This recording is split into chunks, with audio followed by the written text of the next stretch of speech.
You're here because you're sick of the pep talks and motivational videos. We bring you the tools and resources you can apply in the real world in a no-nonsense environment filled with people like you. The builders, creators, doers, and disruptors to energize your hustle.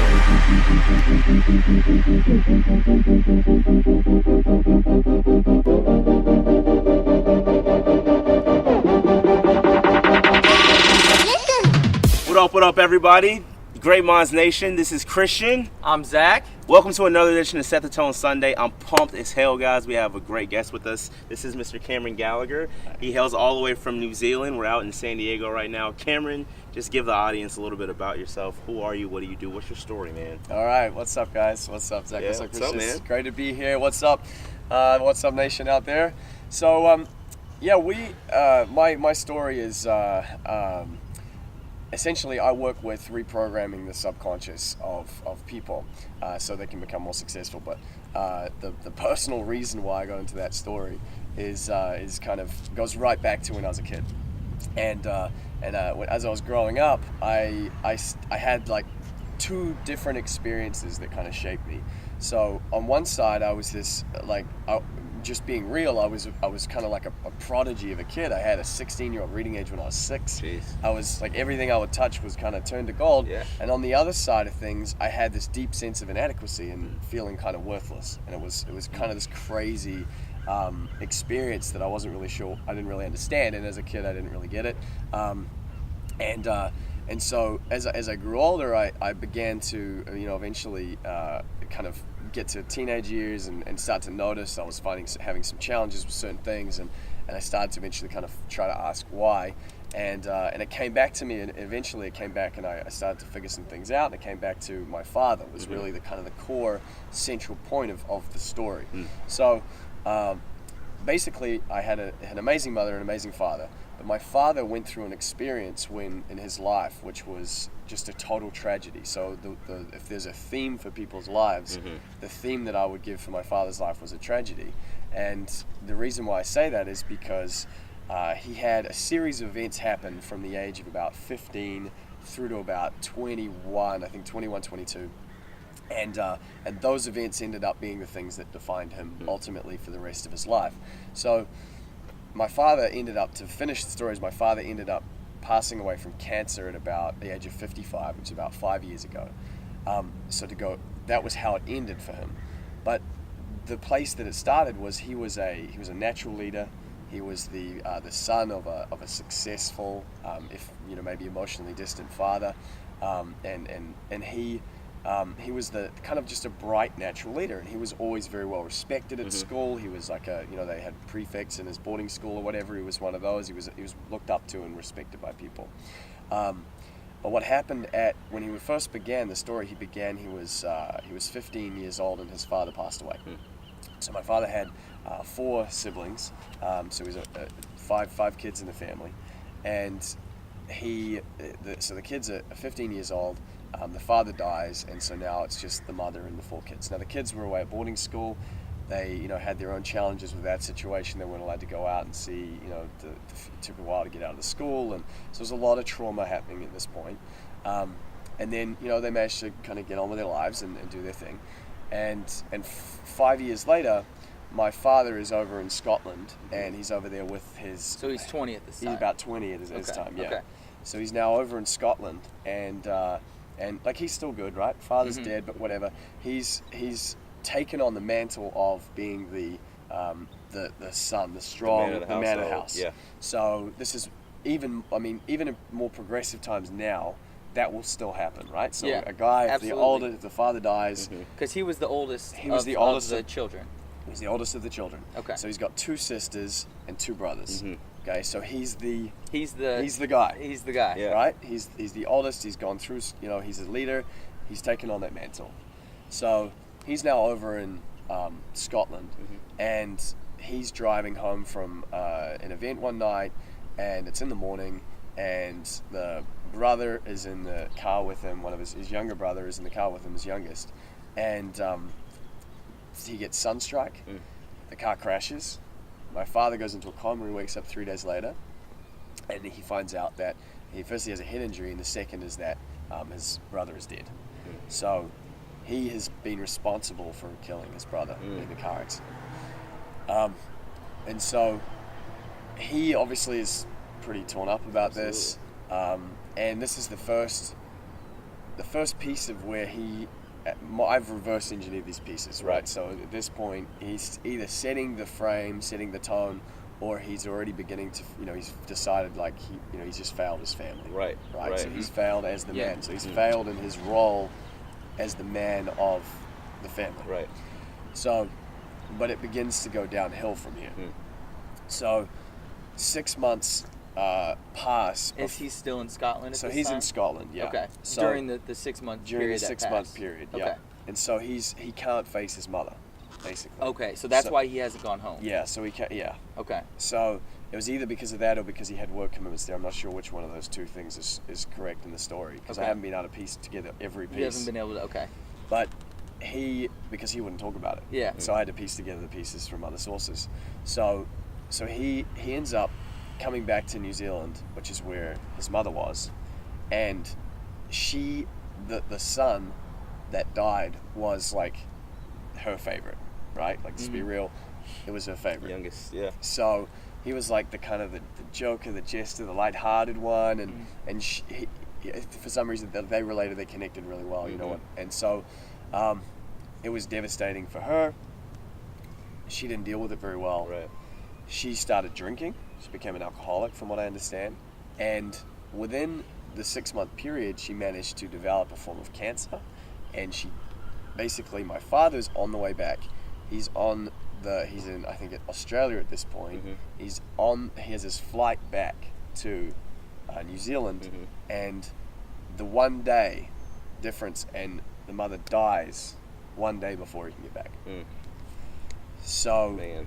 yeah. So now, in the space of 6 months, he's killed his brother. Yeah. And he never gets the chance to see and reconcile with his mother. So no closure whatsoever. No closure whatsoever. Yeah. So she dies. So, from that point, obviously that's now he's 22, 23. I'm not sure what the exact age was. Now both parents are to dead. deal with at a young age. Too. And a young brother is dead. Yeah. I mean, you think you guys are millennials, right? Like, Yeah. imagine, how old are you guys now? 26. 26. So Crazy, imagine before this, And 22. this has already happened to you. Yeah, that's And you were wild. responsible. Right. So you were the one that killed your brother. Right. The mother's gone, and you know pretty much it's related to that. 100%. Right? Yeah. So now the other kids don't have any parents, and there is what happens when the parents are dead. There's an estate, there's a will, and it's not the kids that are usually the trustees of the estate. Yeah. Right? It's usually until a certain age. So they weren't the trustees. There was an uncle. Now it turns out, unfortunately, that the uncle was a complete scumbag. So the uncle comes in, and the one thing that they need to have that they could at least have rebuilt around was a family home. Right. Right? At least they have a base. Exactly. At the very least, there's a home. They own it. Right. It's theirs. It's a safe point.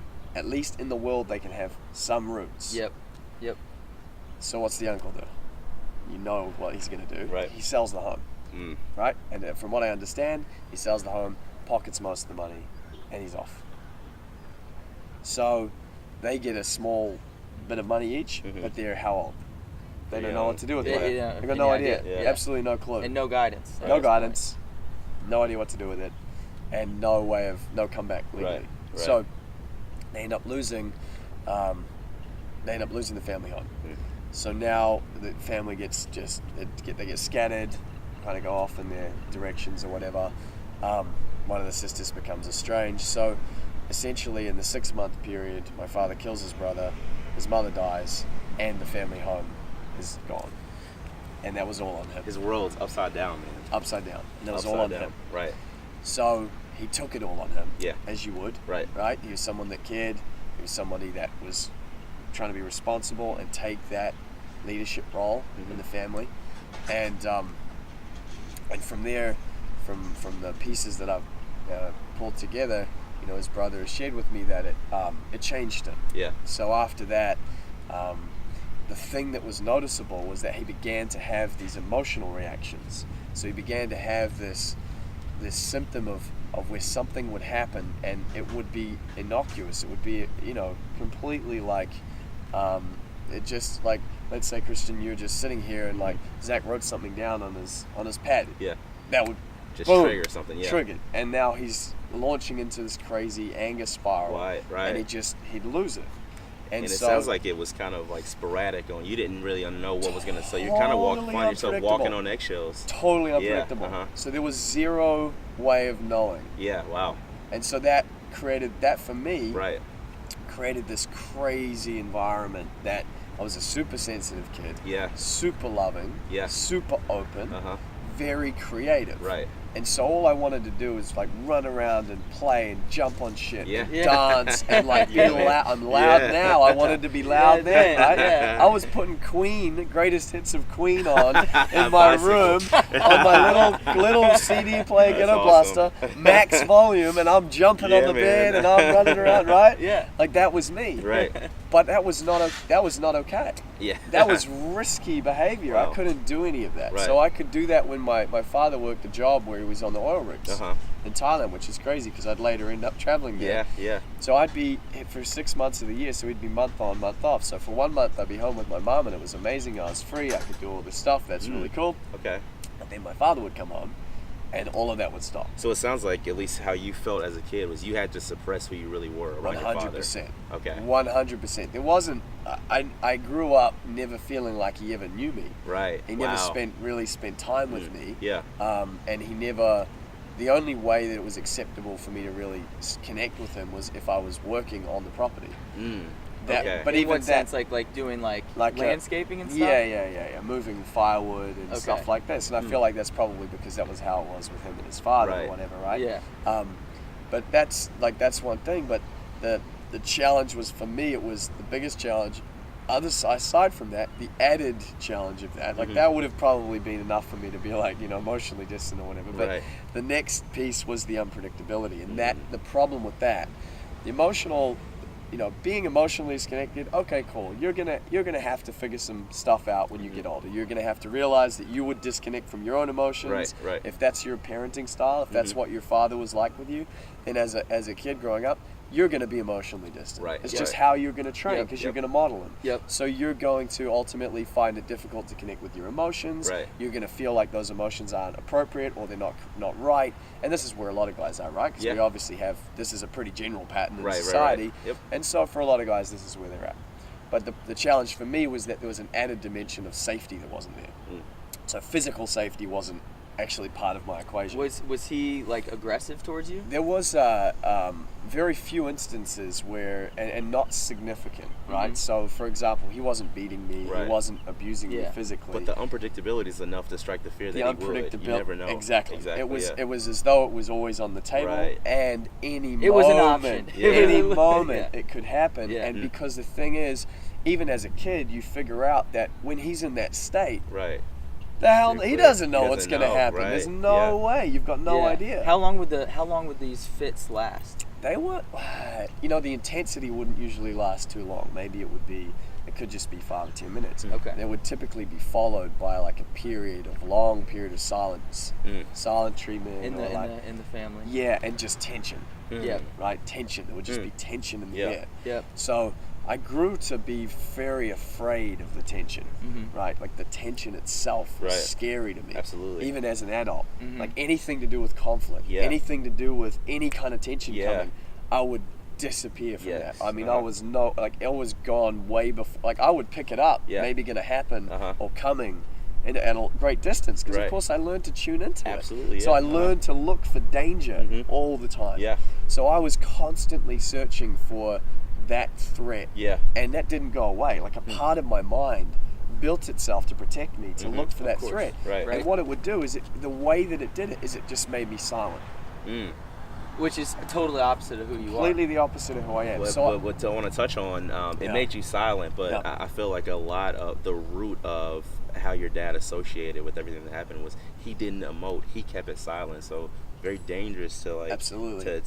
to make silence the answer, right? 100%. Yeah. And for guys, this is why guys are killing Yeah. themselves, right? Highest suicide rate we've ever had. keeps climbing With males. with Yeah. men. It's yeah. And this is because We guys, suppress everything. they haven't got it yet. There's Yeah. no out. Yep. So that's our paradigm, right? Yeah. So we're learning as guys now to Yeah. be able to connect with emotions, Right. and it's becoming a lot better. You Yes, know, this is a wonderful shift that's happening because we now realize that's a problem. So as I became a teenager, these problems didn't manifest themselves so much when I was deeply inside of a school environment, because I could continue the paradigm of my reality was, as long as you're achieving at school, you're doing great. And I was succeeding in the narrative that I was given, which was school is what matters, Yep. and your achievements and your grades are what That's matter. interesting. So that's who you thought you had to be to receive the love you were looking for. That's it. So I was built. Well, that was the only place that Yeah. I was feeling like I was getting Wow. the love and the respect. Wow. Right? Like I felt like that was where I got my significance. Yeah. Was in that was okay In that 'cause arena. Yeah, but because it was easy, I didn't have to really do anything. didn't have I to just try, turned yeah. up and got the marks. I mean, Right. well, it's not really, you don't Yeah. do anything to get that. Yeah. There's no hard work involved in Yes. doing that. Yeah. So, that's a whole nother thing. But as I began to become a teenager, and as I turned into my teenage years, and I started I started becoming attracted to girls. Yeah. That was where all my inadequacy started showing up. So it's like right when I sort of became, when I was shifting, making a transition into teenage and Yeah. puberty. You're aware of everything that's going on. You're like, all right, Everything. okay, Yeah. Everything. I'm a man A for a 4.0 reason. only Yeah, gets yeah, you so yeah, far, yeah. right? So this is where I began to feel the inadequacy. This Yeah. was like the first place that inadequacy really began to play a role in my life. Up to that point, whatever, I was a happy-go-lucky kid, no big deal. Yep. But now the social inadequacy would come up. And what is a big part of social? Being able to express you. That's like the single biggest requirement. Yep. The two things are express you and don't be afraid of that creating conflict. Because if you do, you will not express you. So what was my Right. programming?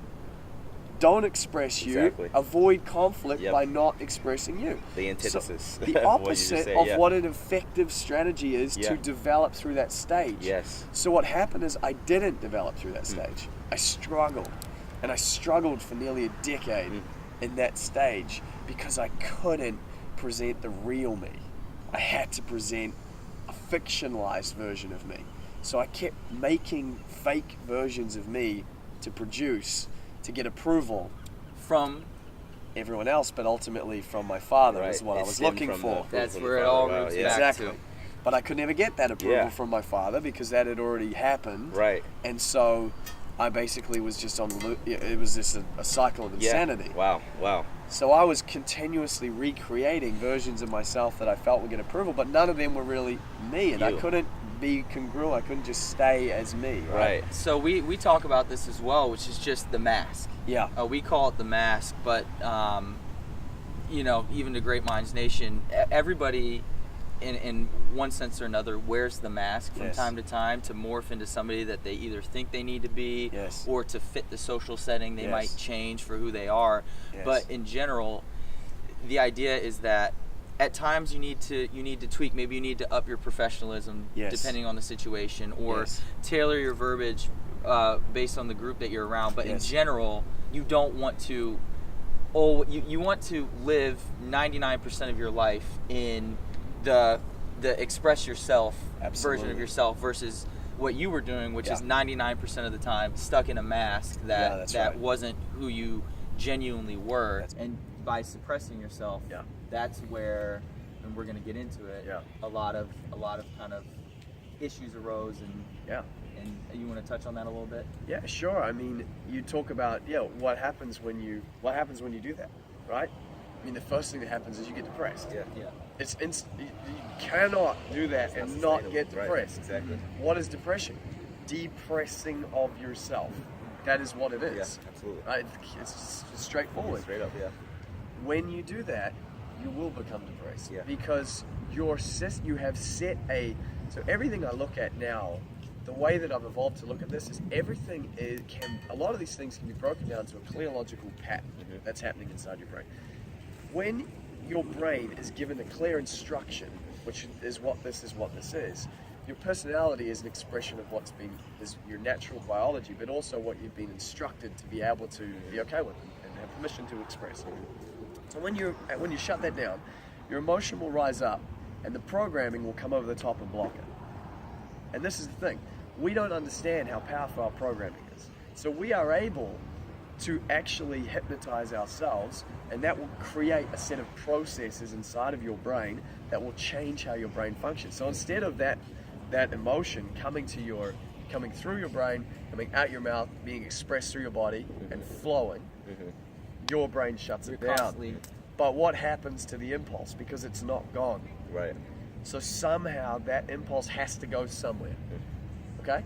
Now, if you have depression, significantly a lot of the time is you have this incredible amount of energy that's being used to basically suppress emotion in your emotional brain. Okay? So you're going to have two forces. And the reason why depressed people are so tired is because they're using all the amount of energy they have to use to stay depressed is phenomenal. Wow. Because you have to use an incredible amount of power. So one of the things depressed people often think is, I'm not powerful. But the truth is You're they're using all your more power to powerful suppress than your they power. could possibly imagine. Yeah. And if you're struggling with this right now, that's a fantastic way for you to begin to reframe and actually exit out of depression. Because depression has a very specific pattern. The pattern of depression is, it's a cycle of negative thoughts that progressively build a negative emotional state. It starts with one thought and it snowballs. And so if you can interrupt the snowball pattern for long enough, you will begin to escape out of depression, because what happens is depression will put you into a state where you will not connect with other people. Why? You're not worth it. Exactly. That's the underlying Yeah. assumption, because the mistake or the dam that moves the stream of expression off in the first place is, I don't have permission to do this, I can't express myself, I'm not allowed to do that, and that can come from any number of sources, right? But that will create a pattern of thought, and that pattern of thought is going to be, you see this, you make it negative, it's automatically negative, it feels true, okay? Because all thoughts can feel true, so it automatically feels true, because that also matches the way you've already felt about yourself unconsciously. And the truth is, you have to understand, is you are more powerful than you can possibly imagine, because you're doing that. Right. You're creating that experience. Right. That is you using self-hypnosis. It's self-hypnosis. Any suggestion is self-hypnosis. Right. So you're using self-hypnosis to actually create the experience of powerlessness. But how much power do you have to use to do that? You have to use so much power, because you have to override. You're working against yourself. You're working against one of the most powerful systems that we know about. Right? Everything that every human being has ever achieved, you guys study greatness. Right. Yep. Every great thing has been done through this system. 100%. Every single one. Yep. There's an aircraft carrier over there, Exactly. right? Look Yeah. at the size of that thing. Everything we're looking at here, Yeah, man. it's all been done through the same system. Right. So if those people did it, that's in you too. Exactly. So if your system is bringing you into depression, you're the one bringing yourself into depression. Right. It's you doing it. Right. And you have to take responsibility and ownership for that. You do. You've got to, because if you don't, you can't redirect the self-hypnosis. You have to understand it's self-hypnosis. And if you can just have the clarity, just to say, oh, wait, maybe I am the one hypnotizing myself here. Right. What if I do it differently? What if I hypnotize absolutely. myself differently? Now, there are situations where that doesn't work. You have to understand the pattern. You have to know what the pattern is. But in the situation of depression, the sheer reframe of knowing that you're the power behind the process, behind the actual experience of depression, that's enough for most people with a bit of effort after that point to actually bring them out. So, I've had a lot of people that I've worked with. That was one of the first things I ended up working with. People that were depressed. I was like, it usually didn't take more than a few weeks to get them out of depression, because it's as simple in many cases. Aside from maybe there's a situation that maybe is triggering a lot of that as well, but in many cases it's as simple as having them reframe the experience to one where they are actually the powerful. Right. And it's because it's true. The mind begins. If it's not true, it's harder for the mind. The mind won't really catch it. But when it's true, the mind will start to actually recognize it. Absolutely. And that's a beautiful thing that you touch on, because I think people don't realize how malleable the mind truly is. What we get in these cycles, right, that you're talking about. A lot of people like to look at life as black and white. Yes. Where in reality, it's just one large area of gray that you can bend and literally create your own reality, create your own narrative. And Christian, I know that you two were talking yesterday at the hotel, or maybe it was Friday. And you mentioned to him about mind hacking. Yep. And I wrote down psychological reprogramming. Yep. First off, are those one and the same? Same thing. Same thing. Yep. And then how does that? I know you just touched on it with depression, but how does that process work across the board? Could you explain that to Great Minds Nation? Okay, so I'll give you a quick example first off, which was happened in San Diego last year when I was here, and this will give you like a nice little context. So one of the first places I ended up working with was with athletes, okay? And so I had a mentor who was a neuroscientist, worked in Formula One, and what he said that the difference between a gold medal winner and someone that doesn't win gold on the day is that the person who wins gold isn't thinking about what they're doing, and the person that doesn't win gold is thinking about what they're doing. So in the sense that when you want to do something really, really well, have you ever noticed that when you're trying to think about it, it tends to go quite badly? Pretty poorly. Right? Yeah, Pretty like, poorly. A great example is, guys, you'll know, like, if you see a girl and you're like, wow, I really want to go over and talk to her, and your mind starts going crazy, you psych yourself out. Flow. That's the best. Flow. Yeah. When you're just in the zone. That's it. Yeah. So the key there was getting in the zone. Now, when I was a tennis player, so I played tennis. I got pretty good. So I had won some tournaments, got some medals. It was only like maybe top 20 in the rankings, and the problem I had was I couldn't pull it together on the day. In the tournaments, I went into this right. I was thinking instead of not thinking. When I played great, I did these amazing feats of brilliance, and I wasn't thinking. Yeah, you just went out there and played. That's right. Yeah. So what I did, this is an example of maybe the application of tools to achieve this. So there was a kid actually at the park, and I think it was either that direction or this direction, but he was I was walking along the marina, and he was trying to. There's like an exercise. These two, where people go and do, I think the like dips on like that, right? So it's like one bar up like this, and then another lower like that for people, right? Yeah. And so he was on a BMX, and he was trying to go up this, jump off, and land on the next one. Gotcha. Right? And every time he got to the top, he got scared. So he'd jump off. Okay. Right? Okay. He'd jump off to the side. Gotcha. And this is where, in the mind hacking, there are two core brain regions that we need to understand. Okay. So the first is you've got, and it all relates to the limbic system, which is a particular set of circuits inside your brain which are governing things like safety, and they also look at how you're able to, they look at your tribe. Okay. So we're looking at those two things. So there's a model in the brain called the triune brain model, and basically it's that there's a theory that the brain evolved over three separate distinct kind of not functions but regions, and it's not like strictly true biologically, but it's a great way of looking at the brain because it explains so much. So the first is that you have the reptilian brain, which is it's the part that we share with all of the reptiles. Okay, and so even a crocodile has it. Okay, and it's really it just wants you to survive. It doesn't actually care about anything else. As long as you're surviving, you can reproduce. Its whole job is to survive. Then what we did as humans, we evolved beyond that. And so we actually evolved this tribal infrastructure, tribal ecosystem that we're still in today.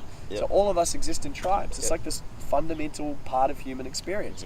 So we have this mammalian brain, which is responsible for social, tribe, knowing our social identity, our place, and status. Okay, so this is where status comes in. Status is huge. Okay. And then we have this frontal neocortex, which is this supercomputer. So the frontal cortex, it's just this insane supercomputer. There still isn't a supercomputer that's been built that has the processing power. We're on the way there. It'll happen sometime in the next probably 5 to 10 years.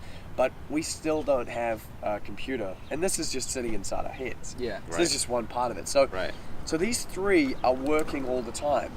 And the thing that's interesting is that your decisions, what you do, isn't decided by the logic, by the frontal cortex, by what the creative driver, which you would want it to be driving, but it doesn't.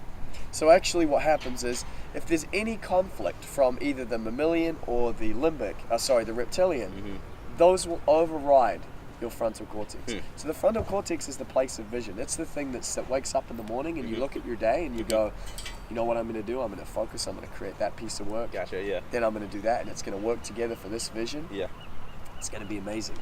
And then at 9 o'clock in the morning, you got to sit down and you're nervous. And you're like, oh, I don't think I'm good enough to produce this. Oh, I'll never pull off my vision. I'm never going to make this happen.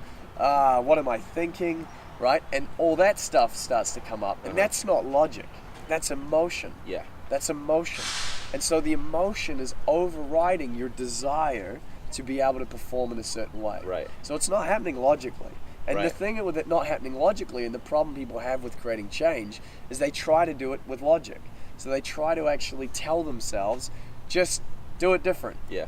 Just do it, right? Yeah. Like, have you Yeah. ever tried to do that when you're like, oh All yeah. the time. right? Yeah. You're like, oh, I'll just do it. Just no, it'll be cool. And before the situation, you're like, oh, it's gonna be totally cool. And the situation happens, and you're like, you're sweating. Yeah. Your heart's The beating. sweaty palms. Yeah. Yeah, and you're like, suddenly the logic doesn't have as much effect. Right. Because your nervous system is mobilized. Because Yeah. all of these parts of the brain are hooked Firing off, directly yeah. into your nervous system, which is pumping hormones. Right. So now you've got chemicals, which if you've ever been like on painkillers, like you can't feel, or if you've ever had morphine in a hospital, you're like, what the hell? This is the same power, or more powerful chemicals are going through your body and hormones. So you can't just come along and just say, like, I couldn't come along to this kid. So coming back to this story, this kid's going to try to jump off. I'm like, just jump, do it. bro. Stop being scared. Yeah, exactly. stop being a pussy. Right. Right? But his brain, that doesn't affect the imagery in his brain, because Right. now what it's actually probably going to make it worse, because now what he's doing is he's got imagery in his brain. Now the image that's going on in his brain is a movie of him landing, Literally Yeah. wiping out. Yep. probably smashing his head, because Yep. his primitive limbic brain is It's saying, like- I know you want to go and survive. Yeah. I know you want to go do this cool trick, Right. but cool trick is lower priority than brain Survive. injury, Yeah. preventing Right, brain exactly, injury. yeah. Yep. So this right. guy comes in and he's like that boss that you hate, right? A lot of Yeah. ways. He's like a boss you really don't like who just pushes you around. Yeah. And he comes in and he's like, "What's this? We're trying to do a trick? Oh no. There's no Yeah. tricks here. Yeah. Look at the rules. Bam." And he puts the rules up on the board, and Yeah. it's basically like no fun, no fun, no fun, fun, no no fun, no fun, no fun. Right? That's basically what it is. So this guy puts that up on the wall, and suddenly you can't do anything. It's like you've been immobilized. So we have to somehow communicate to that part of the brain that it's going to be okay. Right. Okay. And so one of the ways that we do this is using hypnosis. Okay. Okay, so hypnosis has the unique ability to be able to bypass the logical, critical faculties of that frontal cortex. And it has the ability to go in, similar to the metaphor. A great example is like, remember in the Death Star, it's totally impenetrable. Yeah. Except for that small exhaust port that they somehow put in, yeah, right? yeah. They're like, you see the parodies where like, but we did leave a small, completely vulnerable exhaust port that could blow the whole station up, but only if it's a direct hit. You know, I love yeah, that. right, It's yeah, really only funny. if it's direct. But basically, that's kind of like how it is with our minds, Right. Because we are, for the most part, our whole personality is, for the most part, this well-created, well-crafted series of defense mechanisms in a lot of ways. The parts that are not working for us are actually defense mechanisms Yeah. most of the time. So they're designed not to be penetrated. Yeah. Uh-huh. So we have to find the places that we can go in. Uh-huh. And so basically what we can use hypnosis for, if we use it in the right way, is we can direct that approach, or that kind of the tool, we can go in and we can actually rewire or change directly that part which is actually creating the problem. Gotcha. So that's where it gets exciting, and that gets out for me. So Yeah. this kid, I give him a very, very short, it was a very, very small exercise. It took maybe a minute and a half to do. And all I had him do was create new movies. Okay, yeah, New uh-huh. movies, right? Because the frontal cortex is very creative. It can Yeah. create new movies, but if it's been redirected Yeah. over here, Uh-huh. then its automatic process is to create a different state. Yep. So it's not creating the state and the experience he needs to be in, and so therefore the behavior follows the state. So when you're in an state of anxiety, your behavior follows the state of anxiety. Right, There's right. nothing you're going to do. The state will drive the behavior Exactly, regardless. yeah, uh-huh. So what we needed to do was put him in a different state. Mm-hmm. So essentially what I did is I had him experience the movie, create the movie in his mind, and design how he wanted to behave. Gotcha. Okay? Yeah. Because I'm there doing it with him, he's not in the state of anxiety, because I'm able to So when you say hold you him. changed the state, you took him out of the environment. You took him away from Yeah, so the I took jungle it- gym. Yeah, I mean, Yeah. not far. It's Yeah, just but the still, jungle yeah, gym's it's- right there. yeah, uh-huh. But all I have to do is make sure his brain is not associating to that state. So when Exactly, you're okay. in the So you took environment, him out of of trigger- a mental state of Correct. fear Correct. into a mental state of I can do this. Absolutely. So first I had him observe the experience that he wanted to have. Yeah. Okay, so this is visualization. What's the experience you want to have? Okay. And can you get yourself to see yourself in that story? Right. Okay. And if you can get yourself to see yourself in that story, and you can actually experience it, and you begin to change your mind. You begin to rewire your brain. You begin to direct the process of neuroplasticity, which is your brain changing, which it's doing all the time, which you mentioned before that. So I basically had him do this, run the movie, run it until he was really confident with what it was, step into the old movie so he could feel that it felt crap, and so his brain could feel it, change that response. So instead of it being the old response of fear, instead of that now being a response that was intelligent or smart or served a purpose, I wanted that response to be something that felt like he was losing status. Okay, so I wanted it to feel like he was going to lose something if that was the response. The reason why I wanted that is because the brain is more likely to move away from pain than it is to move towards pleasure. So I had to interrupt the pattern. So I interrupt the pattern with pain. Once I've done that, then his brain is open to a change. So now we create the new movie, which is the movie of him performing it, just crushing it, being like, he gets to see it, he gets to experience, he gets to feel it. He's like, oh hell yeah, right, I got this, right? And then next minute he does the track. He goes, smashes it, no problem, right? Recorded it, all good, and then he actually took some photos. He was like, dude, that's so cool. He was so pumped. So that's he awesome, came man. and took the photos with me, and that was really fun. So you know what's so interesting to me is like physically nothing really changed. The only thing that changed was like internally his perception of the circumstance that was at hand. That's right. So that kind of gets me back earlier because we covered a lot.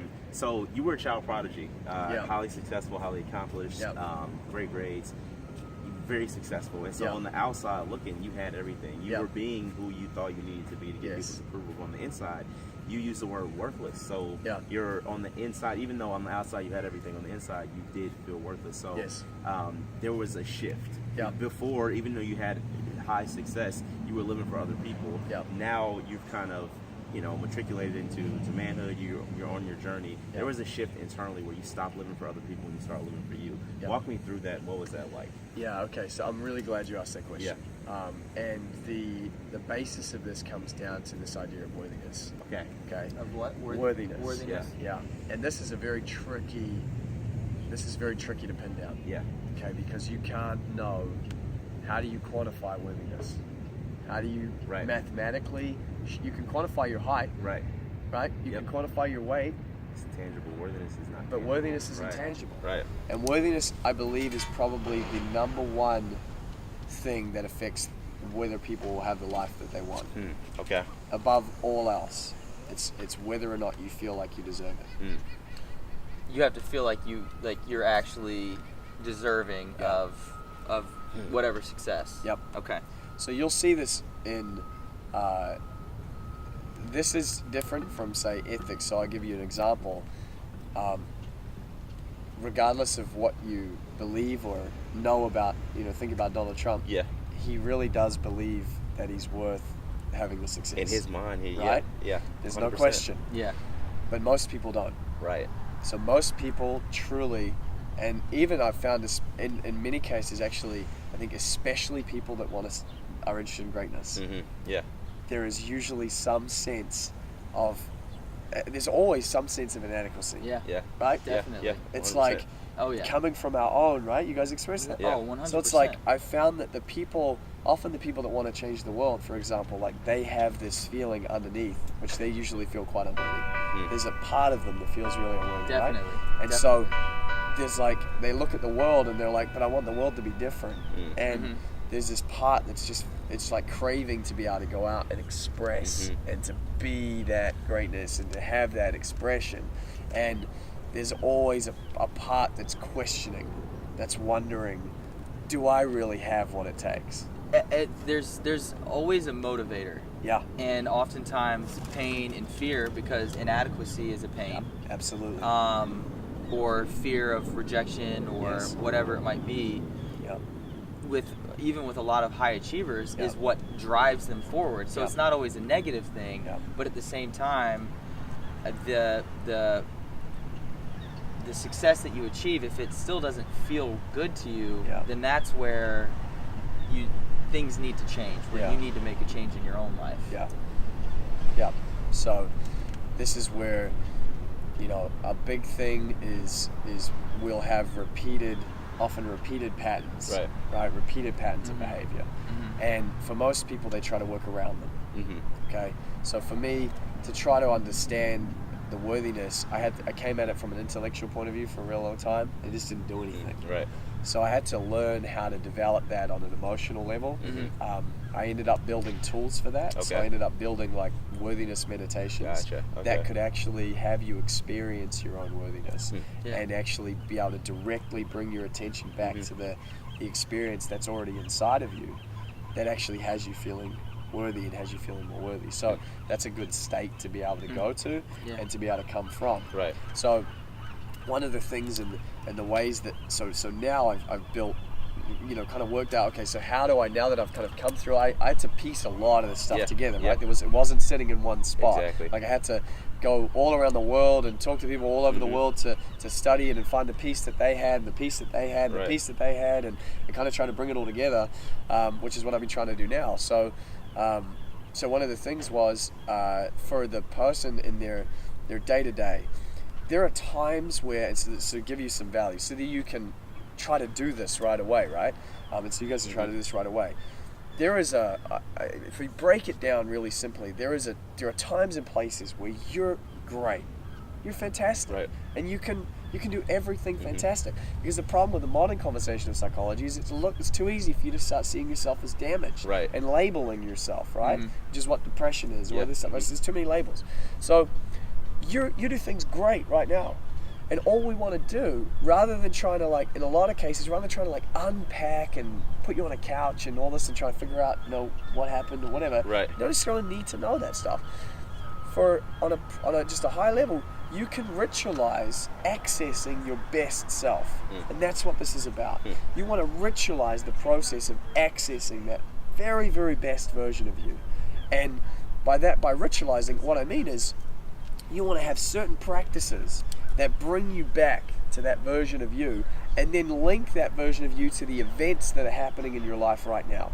Because this is where we take the visualization in the movie that, for example, I did with this dude who's jumping over the thing. We want to apply that into your real life. Yeah. So the two things that I did in that situation, well, there were three things. First, I associated pain to his negative responses. The second thing is I created a movie of what he would really want, right, which is creating the actual specifics, telling the mind what you're looking to achieve. And the third thing is I associated his very, very best self to that experience.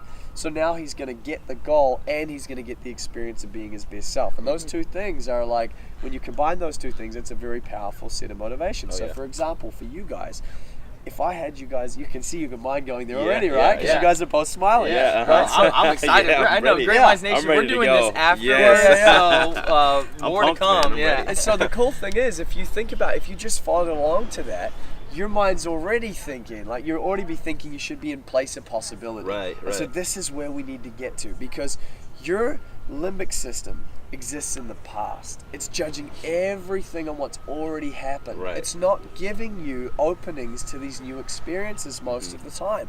And so my mentor described it as the rudders don't match the paddles. You're trying to go straight, but the rudder is off to the side. So you've got to align that rudder. Right. And if you're somebody who has a history, like everybody does, of having a experience of feeling unworthy or not good enough, that's going to come with you everywhere you go, and you can't get rid of it. So you have to learn to make peace with it, and you have to learn to recognize it. You've got to create space for yourself to be able to recognize, oh, you know what? I'm actually feeling really unworthy right now. Something has triggered me to feel really unworthy. So we want to write it down. Do some journaling. Get connected to the emotions. Not so we stay there, but so that we can actually recognize, wow, I'm feeling super scared or I'm feeling super unworthy. And then we learn to identify those patterns. And that's the first piece of this guy over here, right? That's his that's the pattern. We're doing that. I'm not worthy. I'm not good enough. I'm not going to be able to do a good job today. Exactly. That's our movie, right? That's our narrative, right? It's also creating movies in our head. Now, if those movies are allowed to keep going, then what's going to happen? They become your reality. They become our reality because we just experience life as we are, not as life is, right? So we keep creating this experience. So we want to recognize that, identify that, break the pattern. So one of the things that I get my clients to do, I call it energy stacking, which is a specific form of doing this, but it's ritualize the process of coming back to your best self. Because when you wake up in the morning, your brain's already primed itself for everything that's going to happen that day, and it has expectations. Right. And some of those expectations aren't positive. Some of those expectations are based on your old story. You know what? Because of the last 3 years you've been kind of screwing this thing up, don't expect to do it better today. Yeah. So the best thing that I'm going to come up with as a mind to preserve your self-esteem is a strategy which has you avoid being in that situation. Yeah. And so you go through the day avoiding it without realizing it. It's unconscious, subconscious. Gotcha. So you don't know you're going to do. You don't even know you're doing it. Right. And this is where self-deception will come in. 100%. Yeah. So we basically need to have time and space, and it has to be in the morning. Yeah. You got to do it in the morning. Yeah. So in the morning, we basically want to go through, and we want to kind of try to make the slate blank again, and we want to begin to reprogram ourselves. Gotcha. Okay. So we want to do that by turning on all four of the best way to do this is to turn on all four of our systems. So we have 4 separate, distinct systems. We have a physical system, we have an emotional system, we have a mental system, we have a spiritual system. All 4 of those. Mental, physical, emotional, mental, and spiritual. And they sit on each other in that kind of like the physical on top of that, and the closest thing to that is your emotional. Okay. Closest thing to that, and they kind of get less and less. Gotcha. So it's like so if it were a pyramid, physical would be at the bottom. Yeah, that's right. Then emotional, then mental, then spiritual. Yeah, that's right. Okay. So when you work out, that's your physical health is the basis of the quantity of the energy you have available. If you're sick, the easiest way to know this is if you're sick, you have no energy at all. Yep. And what happens when you're sick? Well, you usually get really miserable. That's right? true. Because That's the emotional. true. I've never met a super nice sick person. Totally doesn't happen, right? And I know, man, we're supposed to be men are worse, right? Yeah, I know, right? Flu. So we're worse. So I'm terrible at being sick. So physical, and then you've got the emotional. Yeah. So you feel miserable, and then on top of the emotional, you're foggy. Oh yeah. Yep. Right. Yep. If you've got low fog, physical and low emotional. Yep. There's no hope of being focused. Right. And so you can't be creative. Right. That's impossible. Nope. And if you can't do those things, you really don't have much of a chance of completing on your purpose. Not at all. Okay, which is Right. really the spiritual domain. Yeah. It's really about your values and your purpose. Yeah. So they all kind of get knocked out. Yeah. Now, if you have, let's say that you're healthy and physical. So this is a common one. You're healthy and physical. You're healthy and emotional. Let's say you're doing pretty good on your focus. But let's say you have no purpose. That's actually quite a significant driver of people in the world today. We're missing in our culture. This is the thing that's coming back. So this is what you guys are doing, right? Right. Yeah. You kind of started with this purpose conversation because you want to do something that means something. Right. We were looking for more, man. Yeah. That's right. So this is the coolest thing about millennials. You guys are passionate about millennials. The best thing about you guys is that you want to do something with purpose. Yes. It's the greatest. People are are critical of millennials. Yeah. Bullshit. They're scared of millennials. Yeah. They're scared of you because you trigger the fact in the older generation. We trigger the fact that people didn't live their lives with any real purpose. Right. They didn't focus on meaning first. Right. They didn't set out to create that. They bought into a system that didn't have that built in. Right. So people get pissed off at millennials and say, they've got no sticky power. No, that's bullshit. Right. They've got no sticky power for something that doesn't have meaning. It doesn't have purpose. That's the difference. Yep. If you're in a company that has purpose and you believe in that purpose, Millennials will pour in. you're there. Exactly. That's what they want. Yep. 100%. So it's crazy. So this is all this crazy talk about, it's just not understood, right? So of course you want to do things different. So basically the thing is, think about how much energy you get from, because the spiritual is always the most misunderstood. Think about how much energy you get from your purpose. Right. Oh my goodness. Dude, we were up at 5 this morning. We're up at 5 this morning. like ready wide to awake. go, man. Right? Pumped, Right? And why? What's going through your head? You just know where you're going. I think knowing where you're going kind of breeds confidence because it's purpose driven. When I wake up, I know exactly why I'm awake. What the purpose behind every action that I'm doing is. So I'm not kind of going on autopilot. I don't really give the reptilian a chance to make me scared because I've already am so in sync with where I'm going. Totally. So I mean it's there's no other way to live. I couldn't imagine it. Amazing. It's you gotta have a purpose. You gotta have a direction of where you want to go. Yep. And to his point too, the reptilian brain has, maybe at first when we started this, it was like, okay, we almost had to convince ourselves. Yeah. But now it's just I just can't freaking wait to come down here to the pier and interview you. Right. Like, I just want to get to know you as a person and see what's going on up here. Yeah. So to me, the purpose is just what we've said, unpacking greatness from just all these great minds that we have around, and it's exciting. Yeah. Like, it's just like you get like that, talking about chemicals pumping through your veins. Like, dude, I mean, don't get me wrong, I'm going to have a cup of coffee today because I love coffee, but I got natural energy right now, man. Like, I'm 100%. Loving it. So I want to touch on something quick. You've labeled us as millennials, so which kind of means you don't really associate. You don't really consider yourself a millennial. Well, when I was, it was Gen Y for me. Okay. So it's all confusing now because it's all been like, if I was a Gen Y and then now it's millennials and that's all together. Yes. And then, so I mean now I guess I do. Gotcha. Like, so I'm going somewhere with this. So tell the camera, how old are you, Cameron? 31. 32 in a week. So you're a millennial. So you are a millennial. Yes. You still have purpose. All right. So my meaning in my life has been restored. Yes, that's actually great. I'm purpose I'm gonna call myself a millennial from now on. So real quick, it's way better than Gen Y. I didn't even know what that was. Yeah, I know, right? Yeah, right. I know. So talk to me about like the transition of your 30s. You just wrote a recent blog post about becoming 30. Talk to me about, was there a shift in your mindset? Were you refocused when you turned 30? I mean, what? Just talk to me about that progression into age and how the mindset's changed now. I totally will. And let me just finish I want to give these guys some energy, that energy stacking. Yes, I want to really just want to help you understand, because I want them to be able to do something practical. Okay, to be able to create change. Yes, absolutely. So that you have something that you can take away from this, right? 100%. I think that's the most important. One of the feedback I've had is like, if I share the theory, people are like, but how do I implement it, right? Yeah, so I was going to ask it, so let me help you. This is how you implement it. Let me help you actually implement this. So your identity is based on triggers, okay? When you have a trigger, a situation that triggers you, and in that moment, it's either a positive trigger or a negative trigger. Now, I talked about purpose. Yeah. These guys are dialed into their purpose. They think about their purpose. They started grinning when I started talking about it, right? They're all like grinning because that lights you up so much. Right. That's a huge fuel source, correct? Oh, yeah. Now, from that, you generate perseverance, you generate power. You know it's not going to happen overnight. You don't care. You're just going to keep going. Yeah. The perseverance that comes from that is power. And that power enables you to create in your life. So that's what you're looking for. The whole practical level is we want to be able to create results. Because if we can't create results, then we don't actually do anything. The stuff is meaningless. Right. So by having a connected purpose, now you might say, well, I don't have much of a purpose. That's fine. Look at the other domains. Take the purpose that you've got, which is your values, what's important to you. Just by focusing on what's important to you, you will get a lift. Right. It's that simple. You will get a lift because you'll actually feel yourself. You'll feel you, and you'll be like, you know what, shit, this is an important part of me. That's cool. Once your brain recognizes that, it will begin to develop actions as a result. So it will begin to filter your world according to the things which you associate as important. So you want to ritualize the process of doing this. So you want to wake up in the morning and you want to actually go, you know what?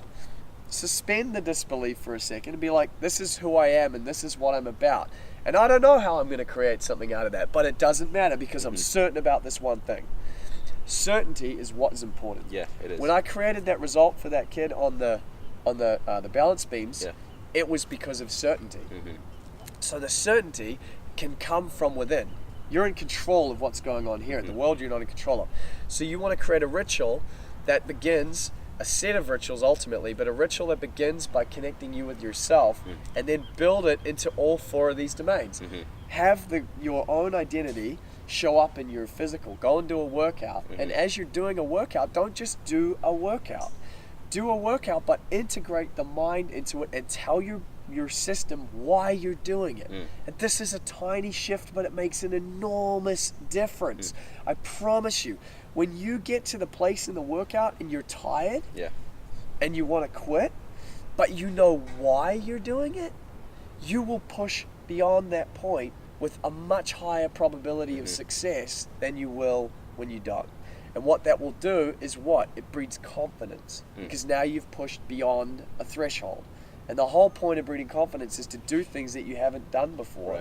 Because every time you do that, your brain builds certainty that you can close the gap between where you are right now and the things that you want to do in the future that you're not really sure if you can pull off. But once your brain is certain about that, you take much more powerful Right. and direct action. We Right. don't avoid, we go directly for it. Gotcha. Does that make sense? Yeah, it makes 100% So, sense. Yeah. so we're looking for rituals that create that certainty.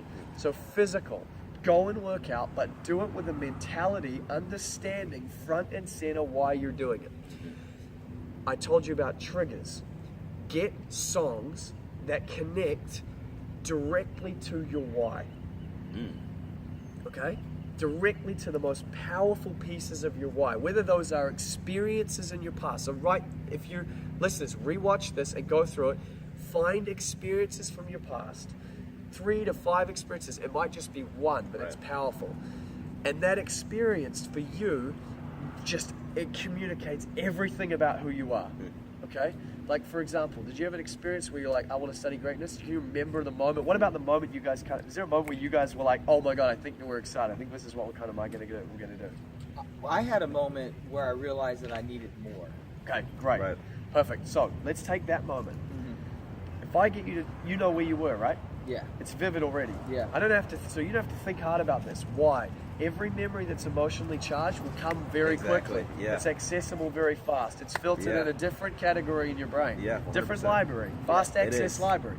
So what happens when you think about that, there's a whole physiology change. Now, I'm used to think I'm thinking I'm in the moment right now. okay, and, perfect. I mean, So can you see determination? yeah. I can see determination.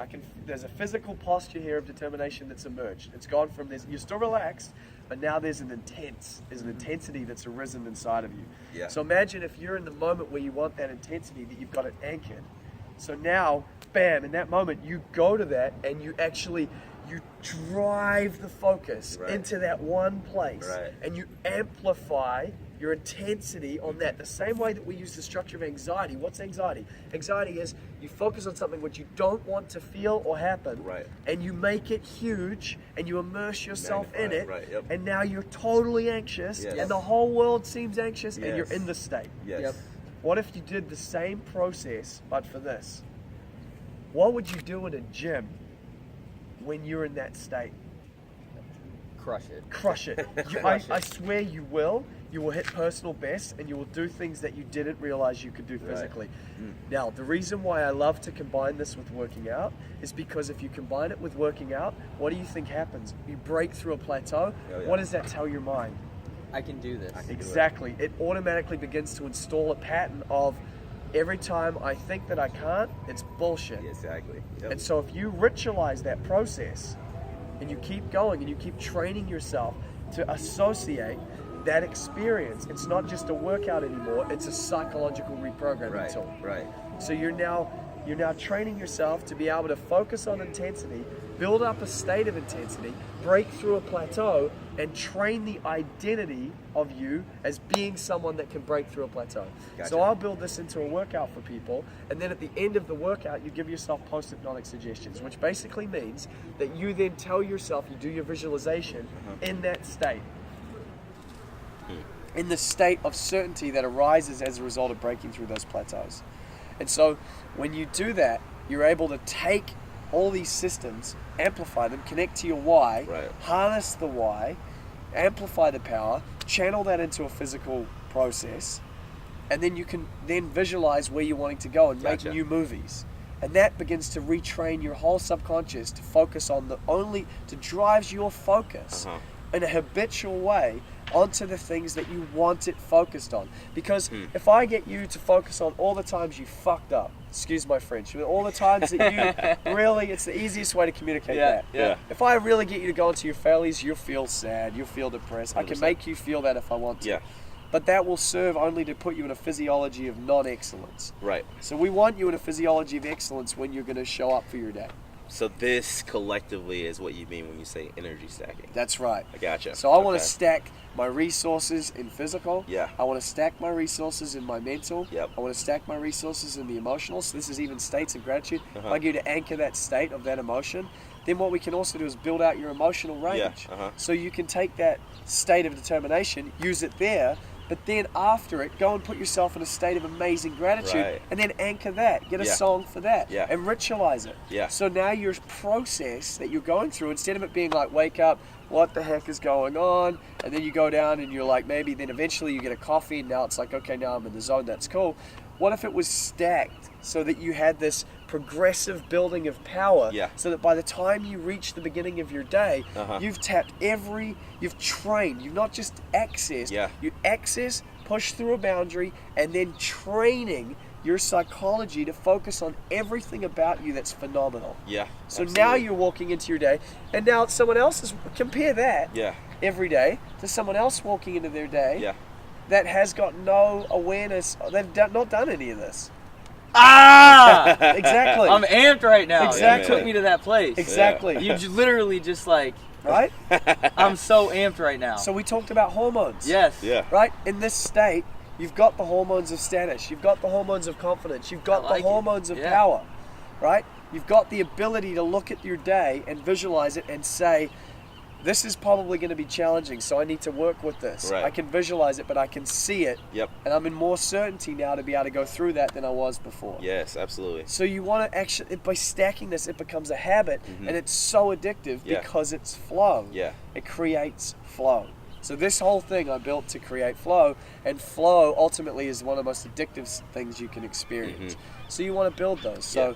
build something in your physical, build it in the emotional, build it in the mental, build it in the spiritual, right? Go and meditate, focus on your purpose.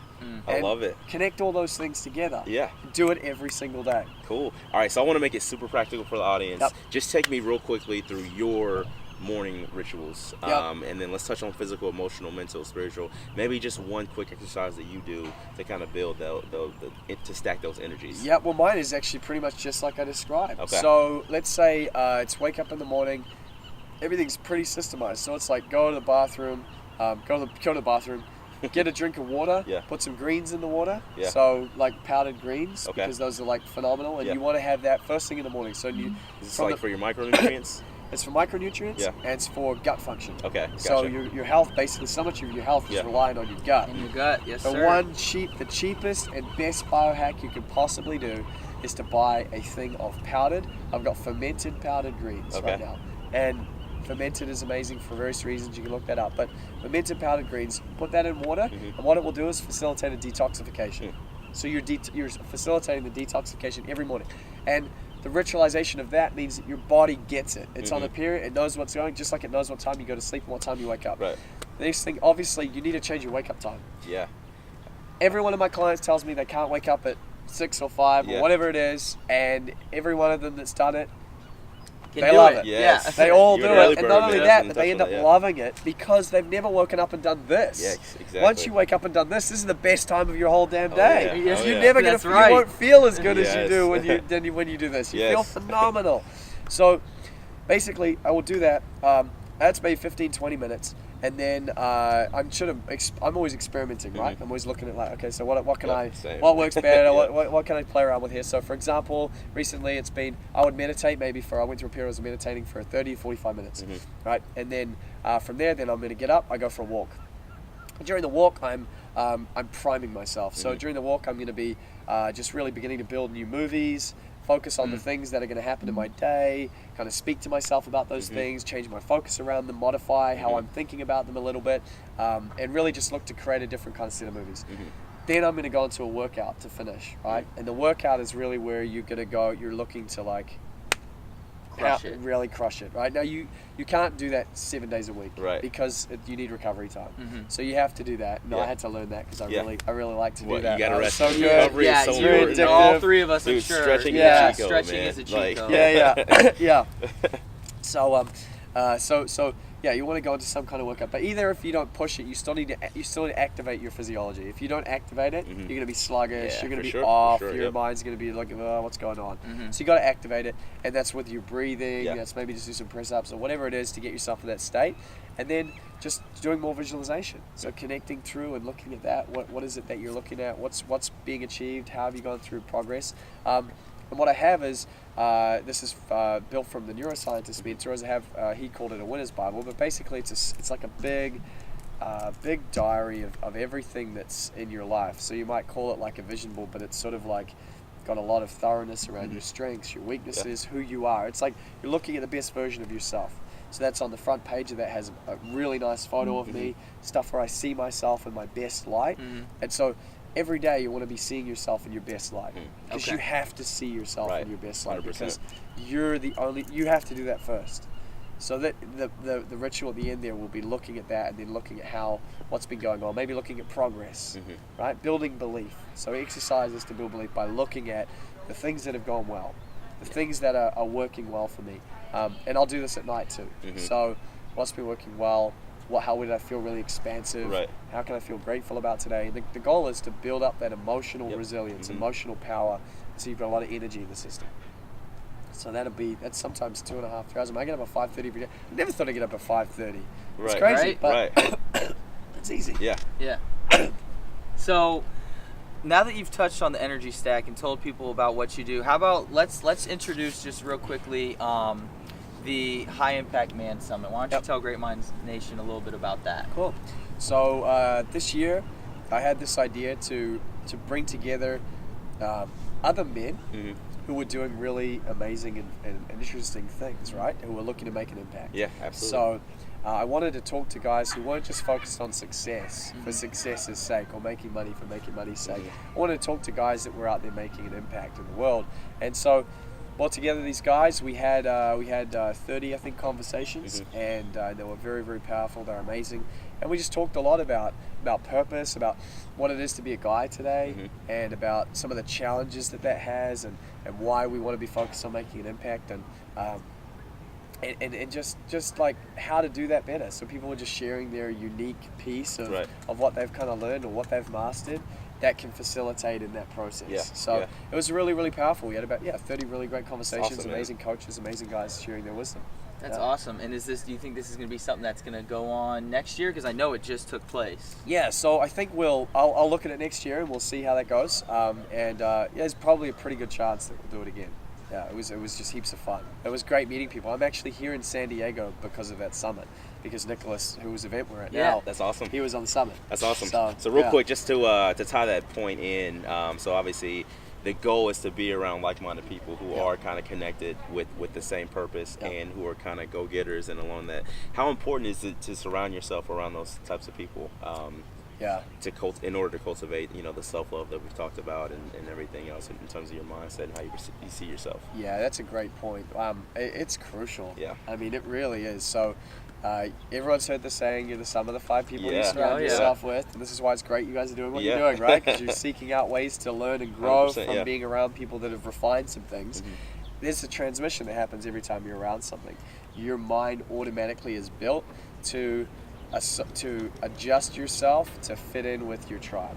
So whatever tribe you're a part of, your mind will find a way to adjust to fit in with that tribe. Wow. And so it's really, really important that you find yourself, or you get yourself into tribes that are supportive of the version of you, the best version of you. And the thing is, what's crazy is it's like that being in that best version, it makes everything else a lot easier. Right. Because you're not fighting yourself. Exactly. So it's to be seen in that way means that you're not fighting a double war. Right? Because it's already hard enough to see yourself in that way. That's not easy. So it's if you're having to fight that inside but also outside, that's tough. So you need to have your peer group that see you that way, because you want to have power to push out into the world. Because you're trying to bring an agenda out into the world. You're trying to bring something from that starts with you into something that affects a lot of people.